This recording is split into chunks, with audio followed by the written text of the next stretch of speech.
Mon petit padawan, quand on commence la boxe, ce qui nous empêche le plus de progresser, même si on a du mal à se l'admettre, c'est la peur de prendre des coups. Une fois que tu as dépassé ça, que tu as pris en confiance, les progrès s'accélèrent. Dans cette vidéo, je vais te montrer 3 choses sur lesquelles te focaliser pour dépasser ça et accélérer tes progrès. Premier point, tu dois absolument travailler sur ta position et tes déplacements parce que celui qui maîtrise la distance en combat maîtrise le combat.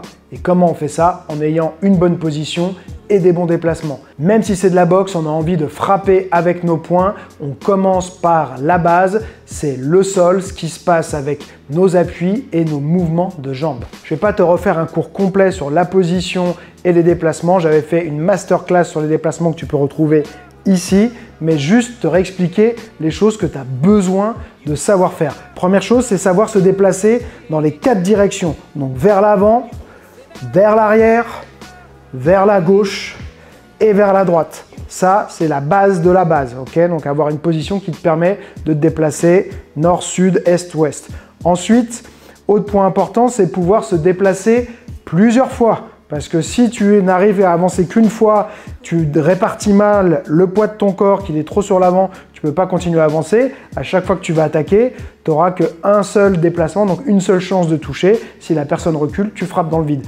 Donc tu dois être capable, hop, de reculer plusieurs fois, d'avancer plusieurs fois, de décaler sur les côtés plusieurs fois, vers la gauche, vers la droite. Donc toujours ces 4 directions, mais multiplier les déplacements dans une même direction plusieurs fois. Ça, c'est quelque chose d'hyper important. Ensuite, il va falloir travailler la légèreté des appuis et en même temps l'aspect solidité des appuis. C'est-à-dire qu'en boxe, on a cette idée qu'il faut être tout le temps mobile. Mais en fait, si on est tout le temps mobile, on n'a pas ces appuis pour frapper fort, pour se stabiliser, pour esquiver. Si tu analyses les combats de boxe des grands champions passés et actuels, même si tu as l'image que certains bougent beaucoup à la Ali, qui sont très légers comme ça et tout, en fait, tu remarqueras que la plupart du temps, en fait, ils ne bougent pas tant que ça. Ils vont se fixer pour frapper, pour esquiver et ça va être vraiment assez rarement qu'ils vont faire les choses vraiment en déplacement. Bien sûr, ils vont avancer plusieurs fois et tout, mais ils ne sont pas en train de sautiller comme ça en permanence. Donc, tu dois savoir être léger pour casser la distance, faire hésiter ton adversaire, mais il y a des moments où il va falloir savoir passer de ça à hop, je me fixe et je ressors. D'accord? Donc travailler un peu ce qu'on appelle le in and out en anglais, donc c'est rentrer, sortir et cette capacité à passer du mouvement léger à la stabilité. Pour bien travailler ça, moi je te recommande de faire des répétitions dans le vide. Donc tu vas travailler tes déplacements fondamentaux plusieurs fois, au départ doucement, puis ensuite t'accélères, okay, dans les 4 directions. Et surtout, faire du shadow, travail long plutôt, tu vois, pour que en fait, tu aies déjà aussi l'habitude qui se crée dans ton corps, les muscles qui se développent pour avoir l'endurance et l'explosivité de tenir dans la durée. Et surtout, voilà, c'est quelque chose qu'il faut en faire beaucoup pour que ça devienne naturel en situation de stress.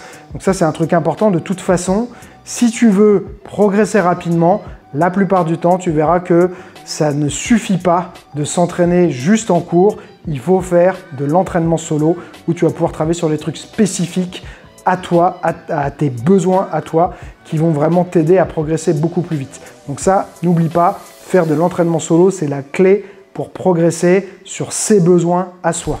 Deuxième point, la garde. C'est quelque chose d'hyper fondamental, mais quand on sait qu'on a une bonne garde qui nous protège bien, on gagne en confiance, on tente plus de choses et on progresse plus vite. Là, je vais te montrer 2 exercices. Il y en a un que j'ai déjà montré plusieurs fois, que j'aime particulièrement, que j'appelle la rétention de garde contre le mur.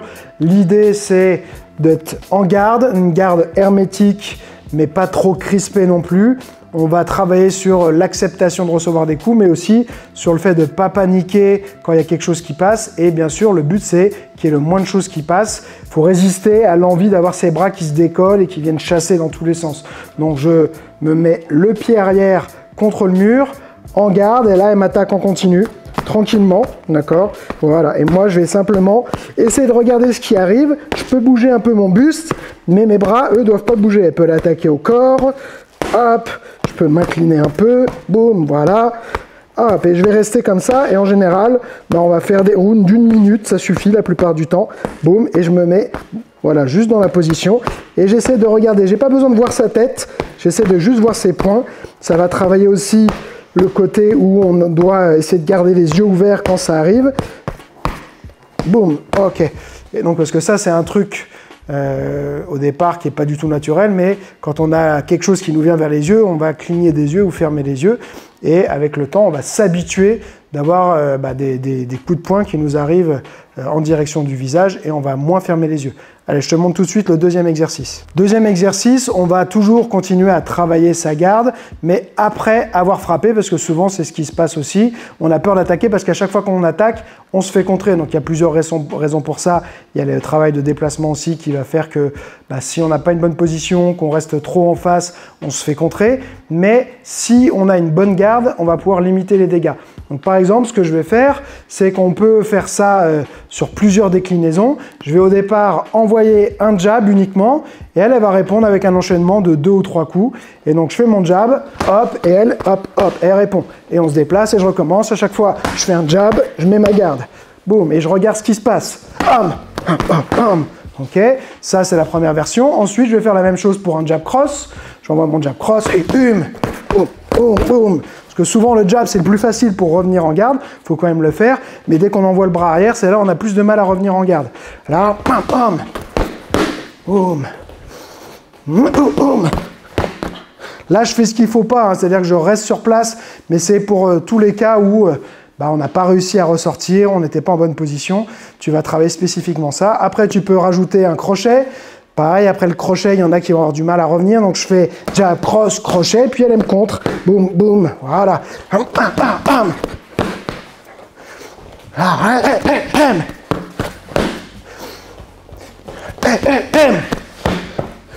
Et ainsi de suite, et je peux faire ça pour plein d'enchaînements différents, pour à chaque fois travailler différentes situations, ou voir si j'ai pas de problème à revenir rapidement en garde et avoir une bonne garde à chaque fois que je reçois des coups. Bien sûr, le partenaire peut varier aussi ses enchaînements, travailler à la tête, travailler au corps, corps-tête, tête-corps, ainsi de suite, pour vraiment varier un maximum les situations. Troisième point super important, la position de ta tête.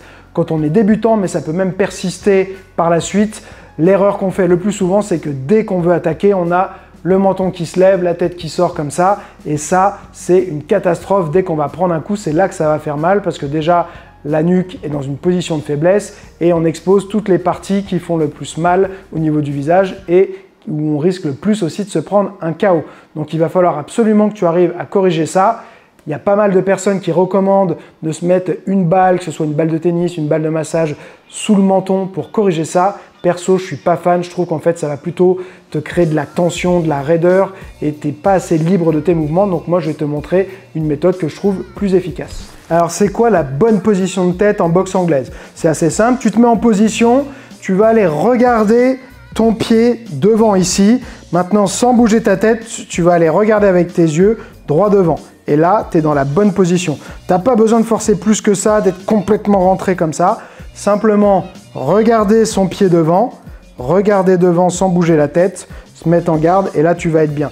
Et ensuite, tu dois simplement te surveiller. Alors, j'ai demandé à Hélène, ma femme, et elle, ça ne lui fait pas ça, mais moi, en général, quand je me mets comme ceci et que je regarde devant, je vois mes sourcils ici, ce que je ne vois pas quand j'ai la tête droite. Donc, en fonction, si tu as des gros sourcils ou pas, ça peut être un repère que tu peux utiliser, de dire, voilà, est-ce que si j'ai mes sourcils dans mon champ de vision, c'est que j'ai plutôt une bonne position de tête. D'accord? Je te remonte une fois de profil. Je regarde mon pied devant, sans relever ma tête, je regarde devant avec mes yeux, je me mets en garde et je suis en bonne position. Pour travailler ça, c'est comme pour les déplacements, la position, tu fais du shadow et tu essayes d'être focalisé sur ça. Tu peux te faire des rounds où tu dis, allez, là, mon attention, je la porte que sur ça uniquement. Ça peut être soit en faisant des shadows de déplacement, soit en faisant vraiment du shadow boxing avec les frappes, tout ce que tu veux, mais il faut dédier du temps vraiment spécifique à ce problème-là, et tu peux faire plusieurs rounds ou faire ça en début d'entraînement pour te mettre dans les bonnes conditions et y penser. Et ensuite, tu peux aussi de temps en temps, si tu fais des shadows plus longs, te filmer et puis regarder si tu as tendance avec le temps à sortir ta tête ou si tu arrives enfin à avoir complètement intégré cette habitude de garder son menton rentré. Ces 3 points vont vraiment faire toute la différence pour toi dans la progression et dans la qualité de ta boxe. Par contre, comme je te l'ai dit, c'est pas des choses que tu vas souvent pouvoir bien travailler pendant tes cours, donc tu peux pas y couper. Fais-toi des entraînements solo et tu vas voir que tu me remercieras plus tard de te donner et de te forcer peut-être à prendre cette habitude parce que derrière, tu vas progresser tellement plus vite que les autres. Une fois que tu as maîtrisé ces 3 points-là, tu vas me dire « Ok, mais maintenant, je sais me protéger, j'ai peut-être pris confiance en moi, donc j'attaque un peu plus et tout, mais au niveau de mes attaques, je ne suis pas encore au top. » Et c'est pour ça que je t'ai tourné une vidéo bonus exclusive que je vais t'envoyer sur des exercices qui vont t'aider à améliorer ton offensive, donc tes attaques, tes déplacements pour les attaques et voilà, ta fluidité et plein d'autres choses. Tu as le lien en description, tu me laisses ton email et tu recevras quelques minutes plus tard la vidéo bonus. Je te souhaite un joyeux entraînement et n'oublie pas, celui qui croit savoir n'apprend plus, alors garde l'esprit ouvert.